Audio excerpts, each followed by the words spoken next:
share and guide through getting high sober.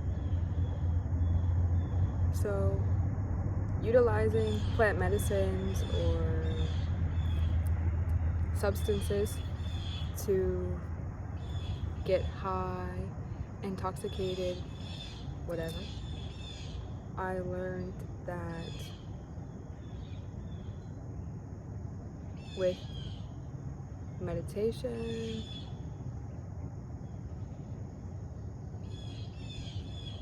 mindfulness, and other practices, that it is possible to get high sober. So I will be sharing using visualization and kind of an embodiment through guided meditation. So it is most helpful to do prior practices before meditation, including like pranayama, breath work, exercise, asanas, any types of yoga, repeating mantras. So using meditation and visualization and becoming embodied. For me, and it can be viewed in different perceptions, but because of my experience and my everything that's brought me to what I am, I dissect it as awareness. So stabilizing body, speech, and mind. Like, for example,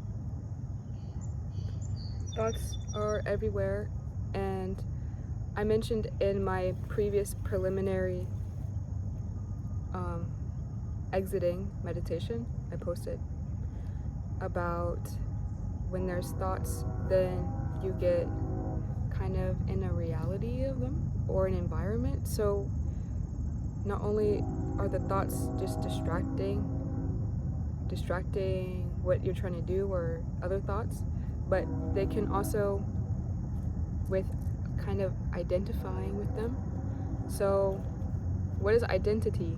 Identity is identification with something. So when a thought comes up, and it could be terrible or it could be really blissful, then it's common to identify.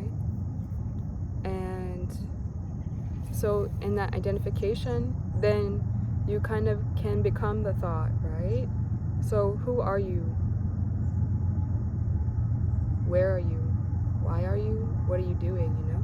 So in the thought, you could essentially become the thought, because within the thought, then with an identification or attachment, then you have the sensations and the feelings. So then within the thought, you kind of create sensory experience.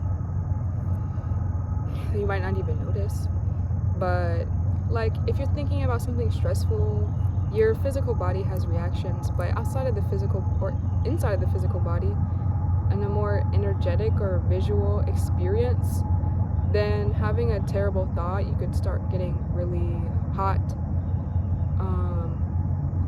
You could start smelling stinky things, even if you're in a good smelling place. Being in that thought, in that illusory environment you created from the feelings, sensations, and the thought, you bring your body to notice external things that perpetuate like for example, the terrible thought. It's inside, and then it can manifest outside. So then you'll be only seeing terrible thought things, experiencing, smelling, seeing, hearing terrible things. So it's not super important if that makes any sense, but essentially doing prior practices before meditation helps like an action-oriented meditation become more successful, kind of. So like there's meditation where you're not doing anything, and then there's meditation when you're kind of doing stuff. So like now we're gonna do visualization and feel the inner senses.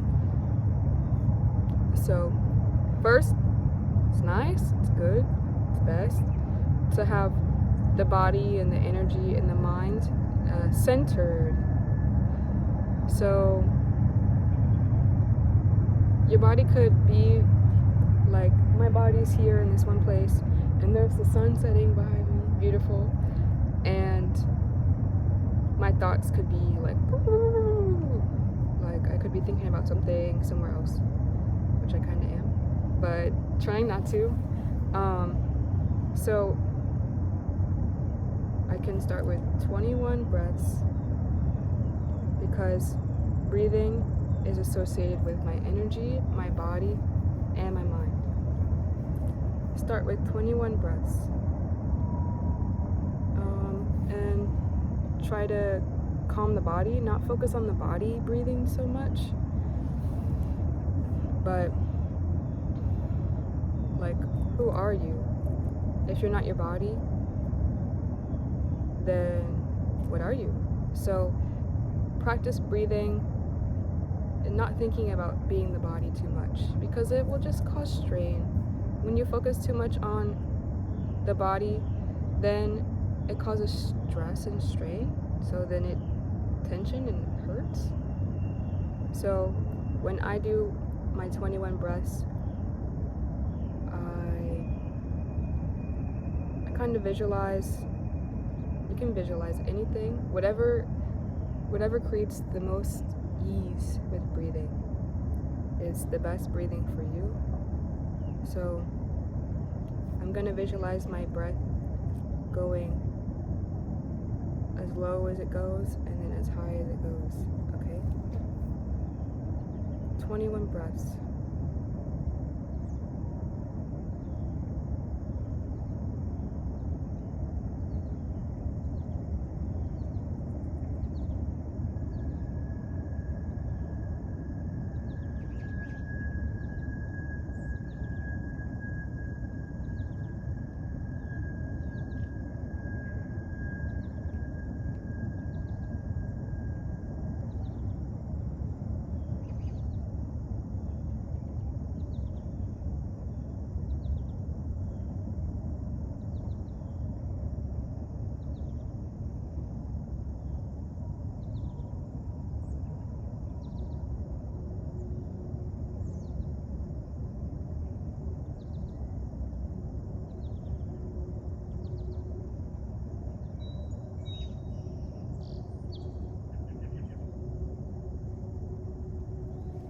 So I've learned to take it easy on myself, because even if the breathing doesn't feel as good as it has in the past, or as blissful as the potential I know it is to be, then once I get out of my inner experience, I come back out, and then like contacting the world externally, then I see, even if it wasn't the best breathing, like my perception's a little better, my feelings are a little better. And with breathing, it's really nice, because then it's easier to get out of thoughts. Like, if you'd like to refer to my previous preliminary exiting meditation, having the ability to have your mind, body, thoughts, energy all together, it means that if you're in a thought, if you're daydreaming, basically, essentially, then you can get out of it. And often people have no idea that they're even daydreaming at all. So then they experience the world and talk to other people in this daydream. So it's really important to get out of the dreams, the daydreams, the waking life dreams. And then once you get out of them, then what do you focus on? Then you just get snatched back into a thought. Yeah, so that's very common. Just keep getting snatched in and out of thoughts. But it's really up to you what you put your awareness on. It really is. You can put your awareness on physical things. Like I could put my awareness, I could meditate on the sunset, or I could meditate on the smell of the flowers nearby me. So one could meditate on physical sensations or objects, things that you can see and perceive, like things that you can touch, like this reality. Or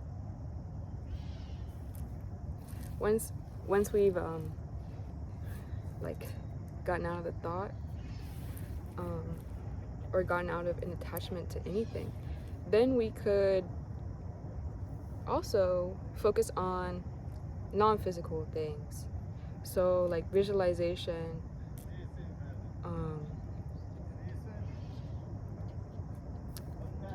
so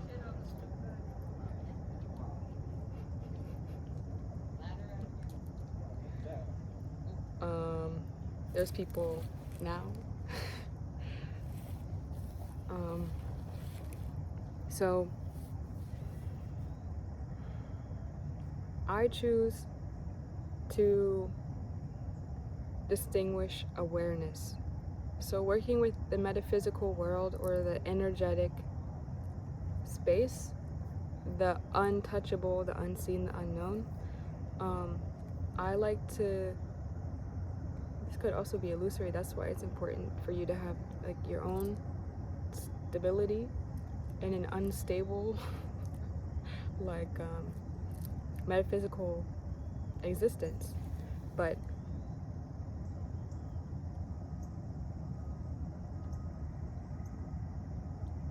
suffering can come from perpetual awareness externally. So if I close my eyes right now and I'm sitting, I put my attention on right here. So physically, what does that mean? Like, how can you put something non-physical on something physical? But it can help to transition, like start in the physical and then transition into the non-physical, the non-seen. So if I touch right here, then if I touch my heart, like I can touch it. So then there's proof. For this sense of self, there's proof, like I'm touching my heart. So I touch my heart, and then there's like an imprint. There's like a memory of the feeling, right? So then that's not real. That's not actually happening. But that's what I mean, kind of transitioning from the physical to the non-physical. So I started with the physical touch, then the memory of the feeling. And then with that memory, I can maintain that pressure, that physical sensation.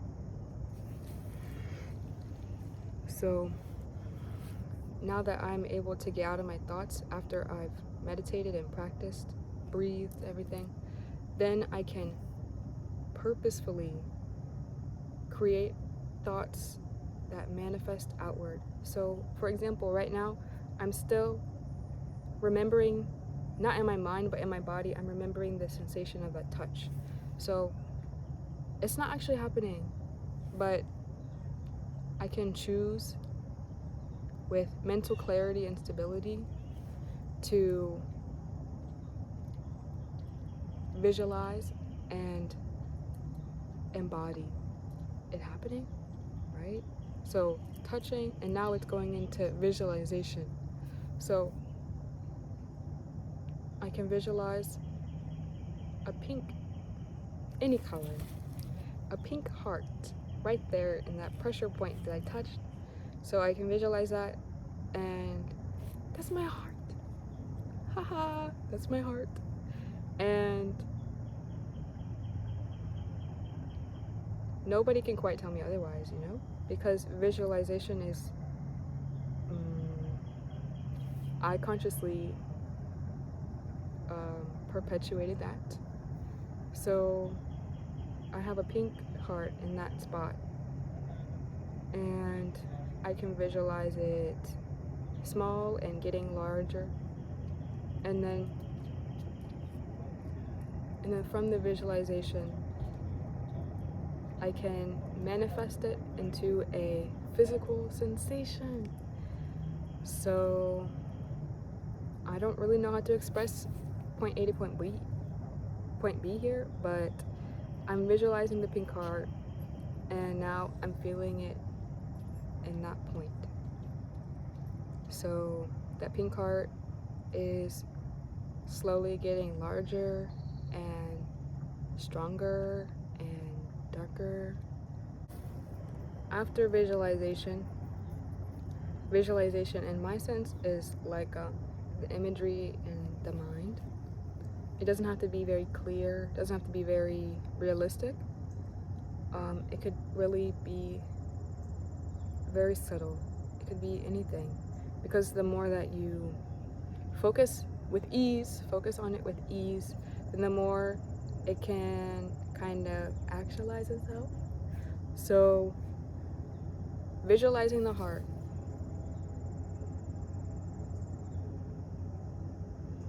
and then I can create qualities. So I use my inner eye senses, and so I can use my inner nose senses. What does it smell like? Sweet guts. But I can develop inner sound senses. What does it sound like? Is it thumping hard? Is it soft? So if I want my heart to be strong and a deep color, large, but not too large, I want it to thump a specific way. I want it to thump slow, but fast sometimes. Any way that you want to do, depending on what you want, you know? So anyway, I can create all these inner senses for this visualized sensory heart, right? So if I were to focus on the color, the smell, the sound, the texture, the size, all those things, one person could focus on it for a short period of time. One person could multitask while doing that. One person would need to focus longer, with ease, focus longer, more diligently, depending on how meditative you are, you know? If you have impeding thoughts a lot, then you can't really focus for that long. So you might require more time to visualize all the senses and what it looks like, what it feels like, all that stuff. So it doesn't require much for me to create my inner senses, to develop an inner object. But after visualization and creating the inner senses, then you have the proposed thing that you want, object, something. So we started outward, and then we transitioned inward. So how do we get it out? I mean, you don't really have to. You don't have to. Because we desire safety and life. So you can create and manifest all the inner things that you want to. You don't have to share it with anyone. You don't have to send it to anyone. You don't have to. Because as we know, the outside world can be harmful. So if you want to keep your pounding dark green heart, then you can keep it for yourself. So I guess this would be referred to as manifestation. So basically, manifesting form from energy.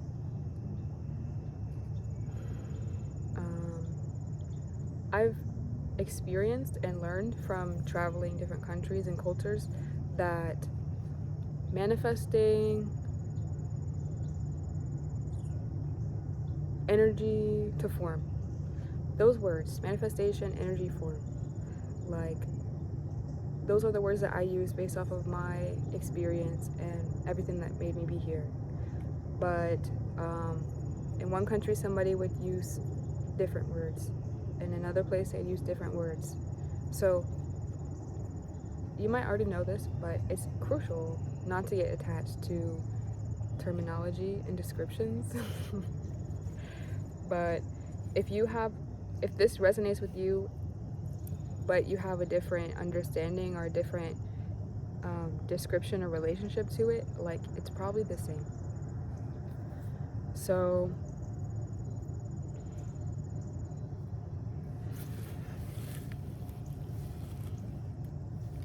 one practice of manifesting energy or manifesting intentions into form, or just manifesting it, it doesn't even need to be into form. It could just be sent or shared.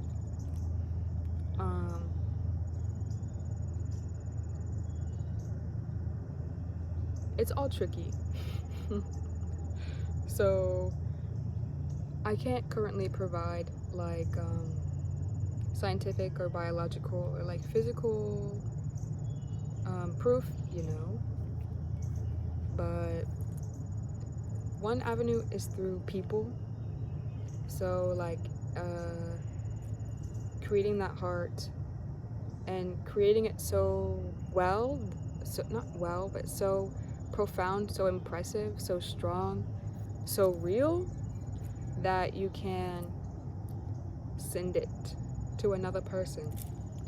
So you may be aware of Maitri, loving kindness meditation, but that's related, yes. So you can develop anything. Your mind is a limitation. That's the only limitation. The sky is a limit, so you can send that to someone near you who might be receptive, and receptivity could be related to like someone who is constantly ruminating in thoughts versus someone who might have their practices and don't have many thoughts that they are attached to, or can get out of thoughts easily, or just have like a clearer inner experience. So you want to send that example of the heart to someone receptive, and it will help you feel more actualized in your efforts, So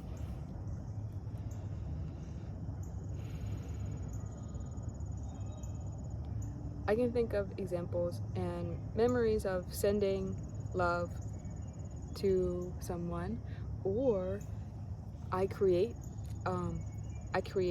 something, and then they receive it and they tell me like, what? I got something from you. Like, without me telling them that I was sending something, it's better to feel like a proof that they received it. So some people, sometimes when I've intentionally or unintentionally sent something to them, spread or shared something, they tell me that they received something, and that person might not be able to explain or develop what it was specifically, like, or they could receive it and inside of them it would manifest in a different visual. Like, I could send someone the color yellow and they could get the color blue, or I could send someone a heart and they could get a flame, you know? That's common for me. I send something in some way, I see it that way, but I might be the minority in the environment, and then they receive it in a fearful or frightening way, and I'm like, I just wanted to send you love, and they were like, I'm scared. So it could be crucial, maybe beneficial, to be around people where, like, what you're sending and receiving has similar symbolism or representation. Because we receive based off of our perception and our experience and our background. And if that's drastically different from someone else, then they will most likely drastically receive something drastically different, unless they are more receptive and tuned. I utilize awareness to guide me through, around, which I guess awareness would, the way that I use awareness, there would be time and direction involved. But if you have a practice of, or not, time and space involved. So if you have another translation or concept of awareness to use, that would work too. It doesn't have to be awareness, but I will choose to put my awareness in one place in my body, and then I will focus on it.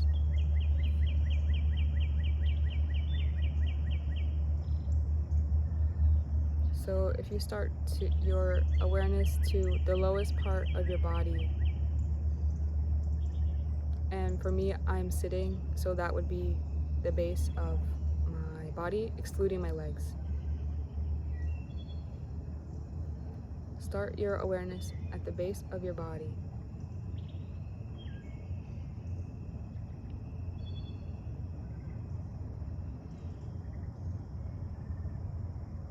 Dwell there temporarily.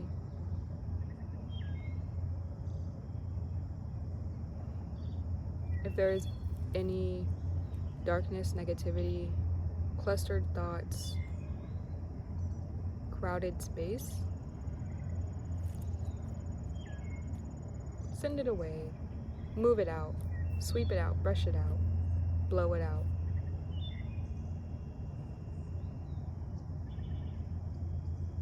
The base of your body is spacious, illuminating. It can be any color and sensation, any sensation of your choosing.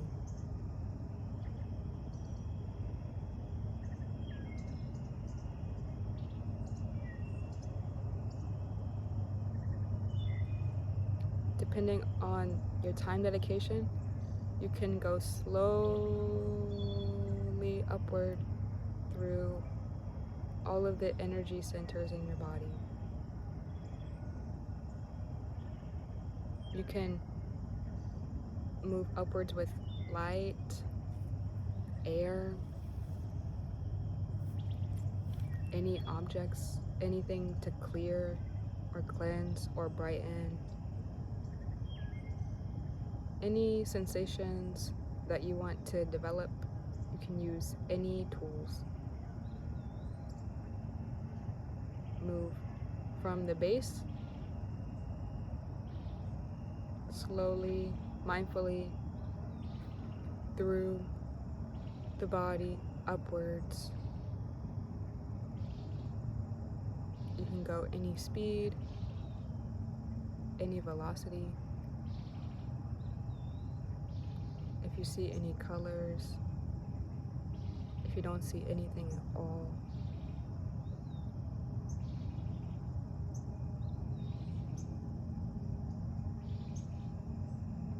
if you feel any blockages or obstructions,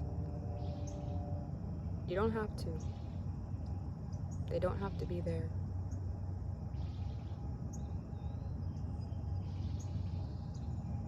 If you can start from the bottom and go upwards, and if you'd like to stop in the heart area,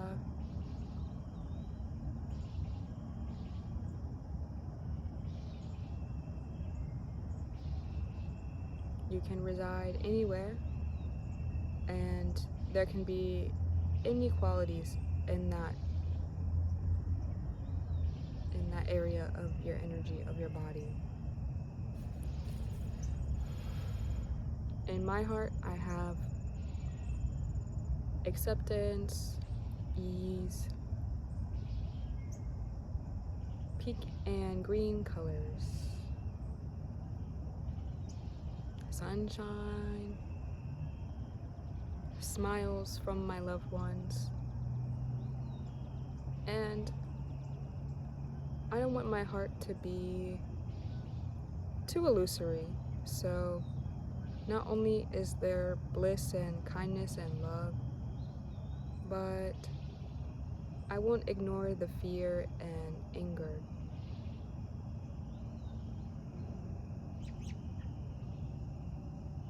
As I dwell in my heart, it is spacious for all of the negative and all of the positive, because I don't want to leave this meditation feeling difficult to integrate back into my reality. So I want to have spaciousness and expansion for everything that I got going on. So all of the negative and positive, sideways, backwards, up and down in my heart, it's there and it's held with ease, acceptance, light.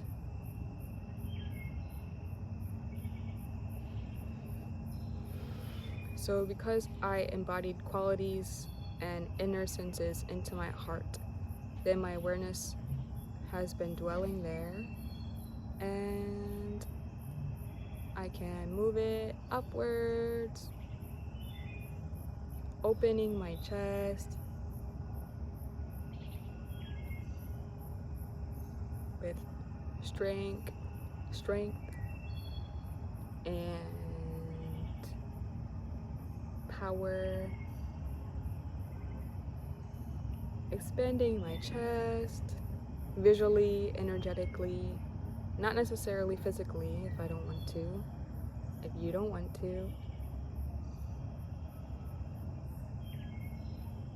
Your inner manifestations hold much power and weight, regardless of your physical conditions, regardless.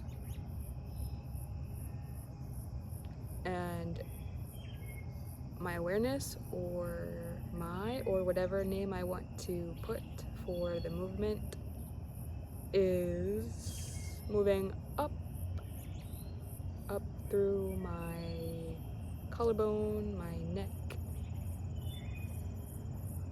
And my neck is blue and vast like the sky, super vast.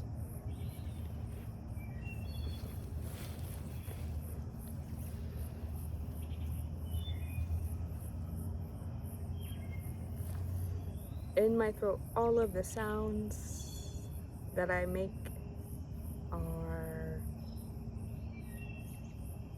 vast, spacious, true, false, all of it. And then I move upwards, and as I move upwards, I'm not only going vertically upwards, but I'm also expanding. So the expansion and the movement upwards are hand in hand. As I go up, I also expand. As I go up, I also expand. Me, or my awareness, or any name that I'd like to apply, is going upwards. In my throat, it expands. My throat is not limited by the physical form. It is expanding and going upwards. My chin, lips. Right now my lips are dry, and I am visualizing and embodying the sensation of moisture chapstick. So if there's any ailments through this movement upwards, just continue with the visualization and manifestation to ease it in whatever form. So chapstick, and I'm moving up. I notice that my face is sore and tense from making facial expressions.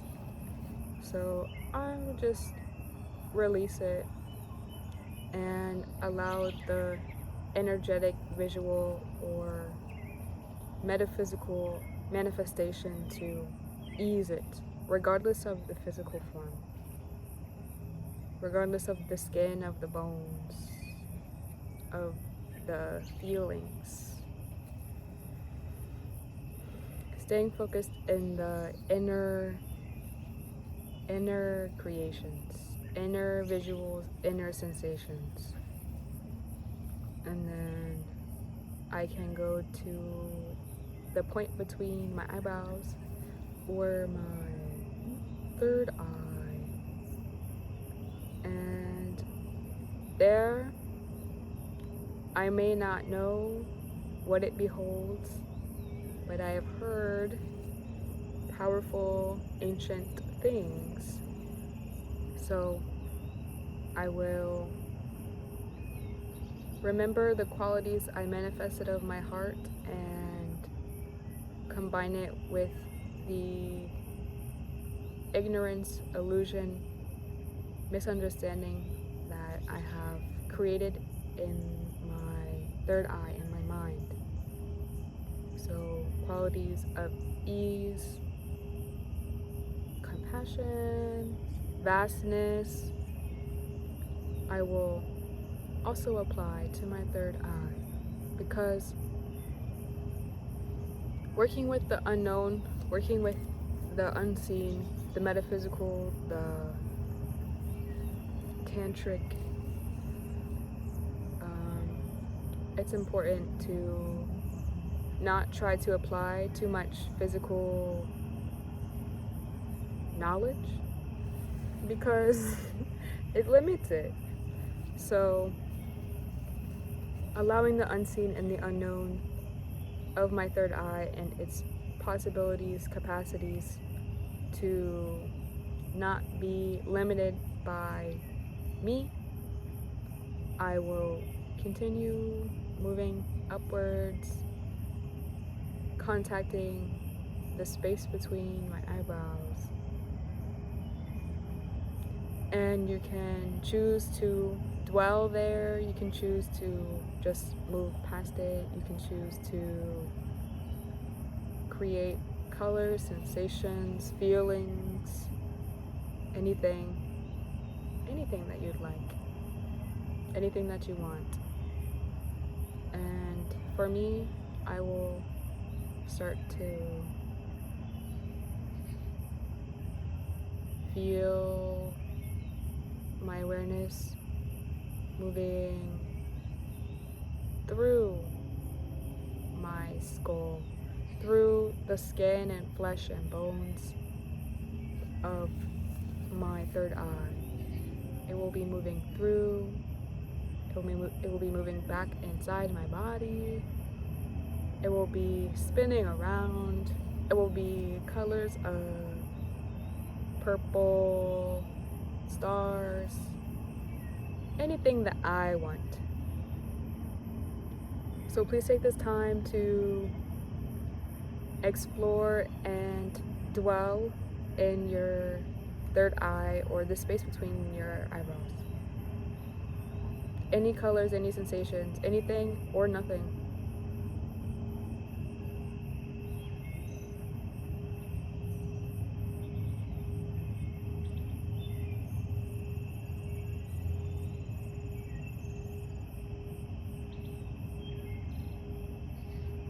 Remembering to ease the body. The body must be calm so that you can focus on in and outside of the body. The body cannot have any needs or frustrations because it will keep calling you back.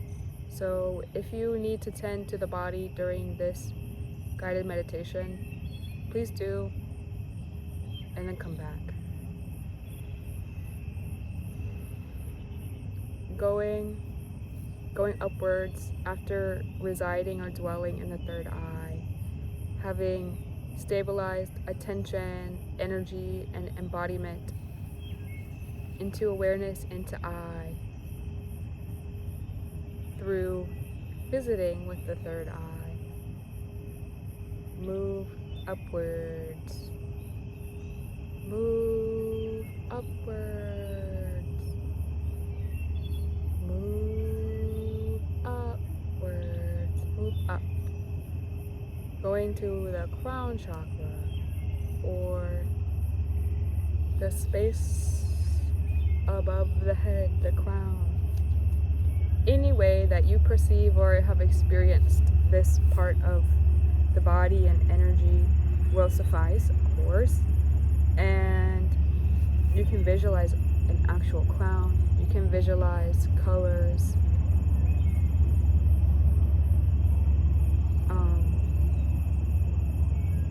The crown has been said to be the connection to whatever is up there, and you can dwell in the crown area. If you don't, you can manifest sensations of your crown, colors. You can manifest, create, visualize any qualities that will be helpful. Any qualities that you want to will be helpful. And if you don't feel any sensations, or you don't feel confident in your creations or manifestations, you can always touch the physical body, and then from the physical sensations, grasp the residue of the feeling or the memory, and then from that feeling you can go with it, come back inside, and continue creating sensations or feelings. So dwelling in the area of the crown chakra on the head, expanding further around the body, expanding further. You must rise up and expand, hand in hand, moving upwards around the surface of the head, the top of the head, and then when you are ready, move up above the head. Try not to visualize too much on what is physically happening, but feel comfortable with where you are in your movement now. and your awareness doesn't have to be concentrated in one point. Now your awareness is continuing to expand further out around your body, around your head. If you want to think or perceive a certain distance or visualize an abstract amount of space up above your head and around your head, you can. If you want to think 4 inches, don't get too technical or too knowledgeable, just abstractly go upwards and expansive 4 inches. And residing there for as long as you want to, continue to, with your mind and body centered, continue moving upwards.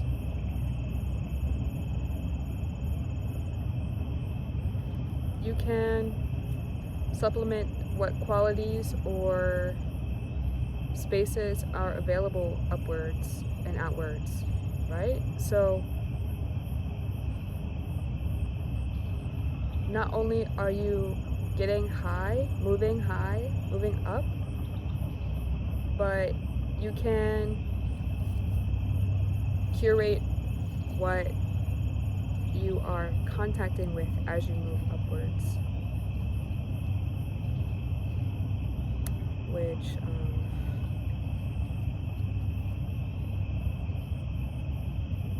so if you're around like the 4 inches, you could have certain qualities in that space above and around your head and body. And without too much knowledge, without too much technicality, you could abstractly present certain qualities or embodiments, empowerment there. And then as you go up higher, any height that you choose, as you go more expansive, more round, try to be less specific. Try to allow whatever unseen, unknown that is present there, try to allow it to be unlimited. The higher you go, the less limited you are. The higher you go, the less limitations. The higher you go, the less limitations. You can utilize your faith or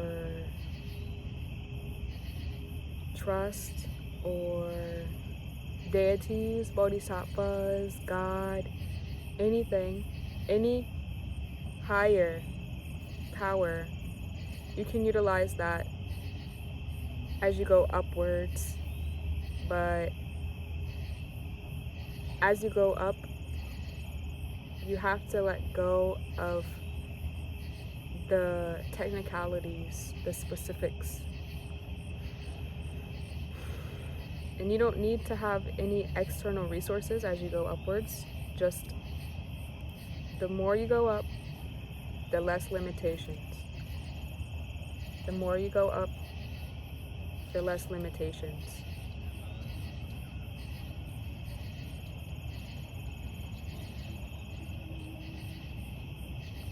Continue practicing with this guidance for as long as you'd like, for as high as you'd like. But my intentions were to get high sober. So if you have been high before, then you might utilize that experience or that memory to help the representations of the qualities and embodiments of that previous high. But all in all, whatever you get out of this guided meditation, just keep in mind, the higher you go, the less limitations. The higher you go, the less limitations. The higher you go, the less limitations. So, thank you very much for sharing this, sharing this, and getting high, sober. It's beneficial to experience highness so that when you accidentally become high, you have had that conscious practice of being high. So then whatever actions or experiences you have more stability and confidence with your body, speech, and mind. And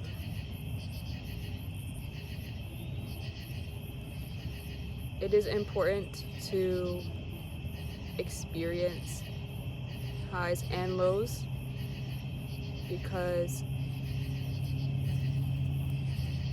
when you come down from this high,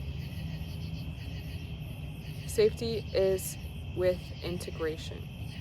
Integrating the high experience, the high realizations, the high position with your more mundane, general position.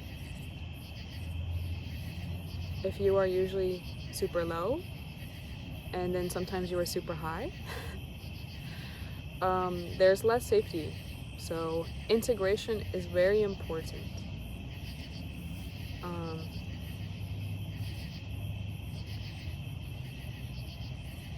Please come down from highness with mindfulness, ease, patience, compassion, and